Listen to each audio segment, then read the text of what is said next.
रामकृष्ण हरी. वेलीला आधार मिळाला की ती उंच उंच वाढते, तिला पानं फुलं फळं येतात.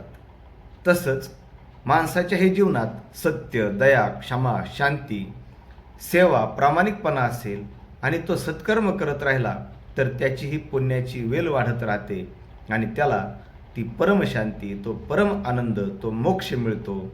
परंतु हे सर्व करत असताना समाधानाने, शांत भावाने आणि एकाग्र मनाने आणि मनापासून या गोष्टी केल्या तर त्याला ती प्राप्ती होते. हे सांगताना संत शेख मोहम्मद महाराज एका ओवीतून म्हणतात, धर्मे धर्म वाढे पुण्याच्या वेली, संख्या नाही ऐशी सामग्री झाली, तरीच ईश्वर वैकुंठी घाली, समाधाना लागून या. आणि हे सर्व सत्कर्म समाधानाने केलं तर असंख्य मोजता येणार नाही असा आनंद, अशी प्राप्ती माणसाला मिळते. रामकृष्ण हरी.